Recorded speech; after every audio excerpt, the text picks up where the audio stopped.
অপরের ভুল ধরার আগে নিজের দিকে আঙুল তুলুন, নিজেকে বিশ্লেষণ করার চেষ্টা করুন যে আপনি কতটা নিখুঁত। আপনার মধ্যে কোনো ভুল নেই তো, আপনি একদম পারফেক্ট। সর্বপ্রথম নিজেকে বিশ্লেষণ করার চেষ্টা করুন। আর যখন আপনি নিজের ভুলটা নিজের চোখে দেখতে পাবেন, তখন দেখবেন আপনি জীবনটাকে উপলব্ধি করতে পারছেন, আপনি পারফেক্ট হওয়ার চেষ্টা করছেন। তখন নিজেকে এতটা স্মার্ট করে তুলুন, এতটা পারফেক্ট করে তুলুন, যাতে সবাই আপনার থেকে দেখে কিছু শেখে। আমরা অনেকেই আছি অপরের ভুল ধরায় ব্যস্ত থাকি। বিশেষ করে সমাজে যদি ভালো কেউ কিছু কাজ করে, তার পেছনে লাগার চেষ্টা করি, তার খুঁত ধরার চেষ্টা করি। না প্রিয় বন্ধু, ভুল মানুষ মাত্রই হতে পারে, কিন্তু সেটা অপরের বেলায় যেমন আমরা দেখব, ঠিক তেমনি নিজের দিকেও আঙুল তুলতে হবে। একটা আঙুল যখন আপনি অপরের দিকে তুলবেন, বাকি আঙুলগুলো আপনার দিকেই থাকবে। তো যাই হোক, মোদ্দা কথা হচ্ছে অপরের ভুল ধরার সাথে সাথে নিজের ভুলটাও দেখতে হবে, যে আমি কতটা নিখুঁত।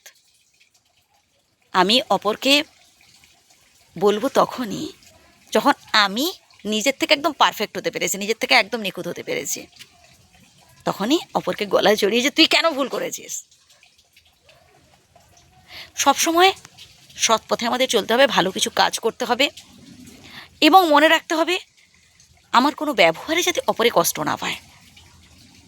এমন কোনো কথা বলা উচিত নয়, বা এমন কোনো ব্যবহার করা উচিত নয় যাতে আমার কারণে কেউ চোখের জল ফেলে।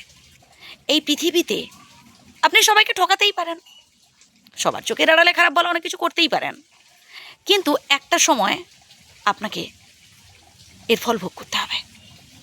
কারণ মাথার ওপর একজন আছেন, তিনি সঠিক বিচার করেন, তার চোখ কান খোলা, তার কাছে কেউ পার পায় না।